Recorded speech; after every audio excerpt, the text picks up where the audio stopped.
रामवती अपने फूलों की दुकान पर आकर बैठी ही थी कि तभी जमींदार चौधरी वहाँ आ धमका।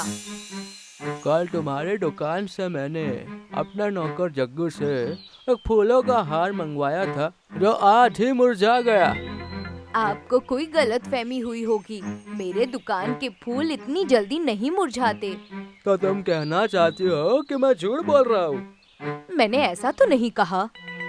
तभी जमींदार चौधरी का नौकर चंदू फूलों की माला लेकर वहाँ पर आ गया। तुम अपनी आंखों से खुद देख लो। रामवती फूलों को गौर से देखते हुए बोली, ये मेरी दुकान के फूल नहीं है। मैं अपनी दुकान के फूल अच्छी तरह से पहचानती हूँ। ये झूठ बोल रही है जमींदार साहब, मैं इसी के यहाँ से फूलों का हार लेकर गया था। देख रहा हो रामवती कि तुम लोगों को बेकार फूल बेच कर अच्छी कमाई कर रही हो, लेकिन ये ज्यादा दिन तक नहीं चलेगा। इतना बोलकर जमींदार चौधरी अपने नौकर जग्गू के साथ वहाँ से चला गया। जमींदार चौधरी अपनी हवेली पहुँचा ही था कि तभी उसकी भतीजी रितिका जमींदार चौधरी से कहती है, क्या हुआ चाचा जी, कोई बात बनी क्या? जमींदार चौधरी के बोलने से पहले ही उसका नौकर जग्गू रितिका से बोला, जरूर कोई बात नहीं बनी रितिका जी। सेठ जी तो बस हमेशा की तरह रामवती से नाराज होकर यहाँ चले आए। ये क्या चाचा जी, इस तरह से तो रामवती कभी भी अपनी फूलों की दुकान बंद नहीं करेगी, और जब तक वो अपनी फूलों की दुकान बंद नहीं करेगी तब तक मैं अपना इस गांव में फूलों का बिजनेस कैसे बढ़ा पाऊंगी? फिक्र क्यों करती हो रितिका? तो अपने चाचा के दिमाग को अभी ठीक तरीके से पहचान नहीं पाई हो। लेकिन मैं पहचान गया हूँ, फिर भी आप कुछ ना करने वाले। बकवास बंद कर जग्गू। मैं अगर तुमसे रोज मुरझाए हुए फूलों की माला बनवाता हूँ और वही फूलों की माला रामवती के दुकान पर ले जाता हूँ तो उसकी एक वजह है, और वो वजह तुम्हें कुछ वक्त के बाद समझ में आएगी। इधर रामवती अपने घर पहुंची थी कि तभी उसकी 15 साल की बेटी साक्षी रामवती से कहती है, क्या हुआ माँ, आपका चेहरा क्यों उतरा हुआ है? अब क्या बताऊं बेटी, हमेशा की तरह आज भी जमींदार चौधरी पता नहीं किसके दुकान के फूलों की माला मेरी दुकान पर ले आया और भड़क गया। मुझे तो ऐसा लग रहा है जैसे कि उसके दिमाग में कुछ चल रहा है। वैसे भी उसे हमारी कामयाबी अच्छी नहीं लगती। वो इतना बड़ा जमींदार और मैं एक छोटी सी फूलों की दुकान चलाने वाली, आखिर मुझको लेकर उसके दिमाग में क्या चल सकता है? तू भी ना साक्षी, पता नहीं क्या क्या सोचती है। अगले दिन जमींदार चौधरी रोज के हिसाब से अपने नौकर जग्गू के साथ गांव के बने हुए मंदिर चला गया। चौधरी साहब, आज आप हमेशा की तरह पूजा के लिए फूल लेकर नहीं आए। अरे माफ कीजिए पुजारी जी, मैं तो भूल गया, अभी मंगवाता हूँ। इतना बोलकर चौधरी जग्गू से कहता है, जग्गू जल्दी से रामवती के दुकान पर से फूल लेकर आओ, पूजा शुरू होने वाली है। जग्गू वहाँ से चला गया और कुछ वक्त बाद मुरझाए हुए फूल लेकर जमींदार चौधरी के सामने आकर खड़ा हो गया। फूलों को देखकर जमींदार चौधरी गुस्सा होकर पुजारी की ओर देखकर बोला, देख रहे आप पुजारी जी, रामवती की कितनी घटिया हरकत है ये। मैं रोज रामवती के दुकान से फूलों की माला मंगवाता हूँ और उसके फूल अगले दिन मुरझा जाते हैं, और आज तो उसने हद ही कर दी। मंदिर के लिए भी उसने मुरझाए हुए फूल दिए, जो कि अपशगुन है। आप सही कह रहे हैं चौधरी साहब, रामवती ने बहुत ही गलत हरकत की है। पुजारी जी, गांव के सारे लोग आपकी बात को मानते हैं। आप इसी वक्त रामवती की दुकान को गांव से हटा दीजिए। अगर कहीं भगवान नाराज हो गए तो सारे गांव का सत्यानाश हो जाएगा। ये सुनकर पुजारी मंदिर में मौजूद लोगों से कहता है, चलो सब रामवती की दुकान पर चलो। पुजारी बहुत से लोगों को लेकर रामवती की दुकान पर चला गया। क्या हुआ पुजारी जी, सब लोग मुझे इतने गुस्से में क्यों देख रहे हैं? रामवती, तुम खराब फूल तो बेचते ही थी, लेकिन अब तुम्हारी इतनी हिम्मत कि तुम पूजा के लिए भी खराब फूल बेचने लगी। मगर मेरे यहाँ से तो आज किसी ने पूजा के लिए फूल खरीदे ही नहीं, और भला मैं पूजा के लिए खराब फूल क्यों बेचूंगी? रामवती झूठ बोलती है पुजारी जी, इसकी भोली सूरत पर मत जाइए। पुजारी ने सारे लोगों को देखकर कहा। तुम सब देखते क्या हो, तोड़ दो रामवती की दुकान। पुजारी की बात सुनकर सभी लोगों ने रामवती की दुकान को तोड़ दिया और उसके फूल सड़क पर बिखेर दिए। रामवती रोते हुए अपने घर चली गई। अपनी माँ को देखकर उसकी बेटी साक्षी घबराते हुए बोली, क्या हुआ माँ, आप रो क्यों रही हैं? रामवती सारा मसला अपनी बेटी साक्षी को बताती है। बेटी, मेरी बात का यकीन कर, मैंने पूजा के लिए खराब फूल नहीं बेचे। मेरा तो सोच सोच के ही बुरा हाल हो रहा है माँ। अमेरिका से फूलों के रिसर्चर प्रोफेसर आर्यन हमारे गांव में फूलों के घर बनाने का मुकाबला करने आ रहे हैं और मैंने ऑनलाइन इस मुकाबले में हिस्सा भी ले लिया है, लेकिन हमारे सारे फूलों को गांव वालों ने सड़क पर फेंककर बेकार कर दिया। तुम फिक्र मत करो बेटी, मैं आज गांव के मुखिया के पास जाऊंगी। उनके बगीचे में बहुत सारे सुंदर रंग बिरंगे फूल खिलते हैं। रामवती सीधा मुखिया के घर पर चली गई। यहाँ पर क्या करने आई हो रामवती? मुखिया जी, आप तो जानते हैं कि गांव वालों ने मेरे साथ कितना बुरा बर्ताव किया है। मुद्दे की बात करो रामवती।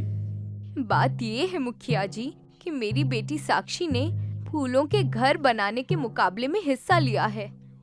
और तुम चाहते हो कि मैं अपने बगीचे के रंग बिरंगे फूल तुम्हें बेच दूं? अगर तुम यही सोचकर यहाँ पर आई हो तो वापस लौट जाओ। और हाँ, सिर्फ मैं ही नहीं बल्कि गांव के कोई भी सदस्य तुम्हें अब फूल नहीं बेचेंगे। रामवती मायूस होकर वहाँ से चली गई। इधर रितिका अपने चाचा जमींदार चौधरी से बोली, वाह चाचा जी, आपने तो कमाल कर दिया। मैंने तुम्हारे फूलों के धंधा करने का रास्ता आसान कर दिया है रितिका, लेकिन मेरी बात ध्यान से सुनो। परसों अमेरिका से प्रोफेसर आर्यन हमारे गांव में एक प्रतियोगिता रखने जा रहे हैं। उस प्रतियोगिता में फूलों का घर बनाना होगा। तुम इस प्रतियोगिता में हिस्सा ले लो, मुझे यकीन है कि तुम जीत जाओगी और उसके बाद तुम्हारा धंधा चलेगा नहीं बल्कि दौड़ेगा। चाचा जी, मैंने ऑनलाइन उस मुकाबले में हिस्सा ले लिया है। अगले दिन साक्षी को रोता हुआ देखकर साक्षी सब समझ गई। अगले दिन साक्षी को रोता हुआ देख उसकी माँ बोली, रो मत बेटी, भगवान पर यकीन रखो। रामवती की ये बात सुनकर साक्षी अचानक मंदिर के अंदर चली गई। मंदिर में उस वक्त कोई नहीं था। साक्षी भगवान की मूर्ति को देखकर रोते हुए कहती है, हे भगवान, कल प्रोफेसर आर्यन यहाँ आने वाले हैं, मुझे बेइज्जत होने से बचा लीजिए। तभी उसके कंधे पर पीछे किसी ने हाथ रखा। साक्षी ने देखा कि एक खूबसूरत औरत हाथ में एक खूबसूरत से फूल के साथ खड़ी थी। वो खूबसूरत औरत साक्षी को फूल देती है। बेटी, इस फूल को अपने घर के बाहर रख देना और फिर इसका चमत्कार देखना। इतना बोलकर वो खूबसूरत औरत वहाँ से चली गई। साक्षी के हाथ में खूबसूरत फूल देखकर रामवती उससे बोली, साक्षी, तुम्हारे हाथ में फूल कैसा? साक्षी सारा मसला बताते हुए अपनी माँ से कहती है, तुम इस फूल को घर से बाहर क्यों नहीं रखाती? क्या माँ, आप चमत्कार पर यकीन करती हैं? बेटी, जब हर तरफ से गलत हालात हमें घेर ले, तब सिर्फ हमें एक चमत्कार की ही उम्मीद होती है। अपनी माँ की बात सुनकर साक्षी बाहर घास के मैदान में उस फूल को रख आई और सो गई। अगले दिन साक्षी जब सोकर उठी तो अविश्वास भरी नजरों से बाहर का नजारा देखने लगी। उसने देखा कि उस घास के मैदान में एक फूलों का बहुत सुंदर महल बना हुआ था। साक्षी अपनी माँ को उठाकर तुरंत बाहर ले आई। देखिए माँ, ये तो फूलों का बहुत सुंदर महल है। चलो माँ, अंदर चलकर देखते हैं। रामवती और साक्षी इस वक्त महल के अंदर चले गए। इस महल के अंदर हर चीज फूलों की थी। इधर प्रोफेसर आर्यन गांव में कदम रख चुके थे।